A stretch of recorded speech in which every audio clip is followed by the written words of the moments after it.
জাতির প্রত্যেকটি সন্তানকে কোরআনের তেলাওয়াত শিক্ষা দেওয়ার চেষ্টা করতেছে।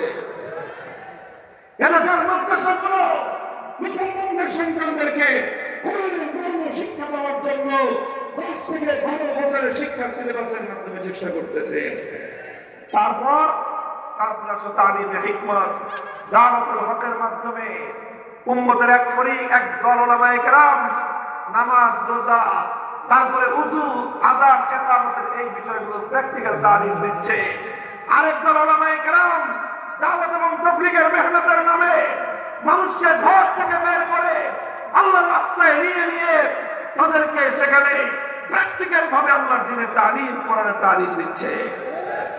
আর কিছু বিষয় আছে যেগুলো দাওয়াতুল হকের লোকেরাও বলবে না, কিছু বিষয় আছে যেগুলো দাওয়াত এবং তাবলীগের ভাইরাও বলবে না। এমন কিছু আল্লাহর কোরআনের বিধান আছে যে বিধানগুলো বাস্তবায়ন করতে হলে সমাজ এবং রাষ্ট্রীয় শক্তির প্রয়োজন হয়। কোরআনের সেই বিধানগুলো বাস্তবে প্রতিষ্ঠিত করার জন্যই উলামায়ে কেরাম ইসলামী রাজনীতির কঠিন অঙ্গনে কাজ করতেছে। এরপরে আখেরি কাজ তাসফিয়ার জন্য উম্মতের মানুষের চরিত্রের মধ্যে আল্লাহর কোরআনে আখলাক পয়দা করার জন্যই হক্কানি উলামায়ে কেরাম, মাশায়েখে ইসলাম বিভিন্ন খানকাহের মাধ্যমে এবং ইসলামী কর্মসূচির মাধ্যমে তারা আত্মশুদ্ধির মেহনতের মাধ্যমে উম্মতের আখলাকের মধ্যে কোরআনী চরিত্র সৃষ্টি করার কাজ করতেছেন।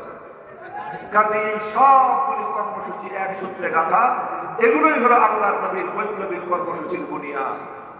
কাজেই মনে রাখতে হবে, এই কর্মসূচিগুলোর যে কোনো একটার যে বিরোধিতা করে সে শুধু একটা কর্মসূচির বিরোধিতা করে না, সে আল্লাহ পয়গম্বরের আনিত ইসলামের পূর্ণাঙ্গ কর্মসূচির বিরোধিতা করে।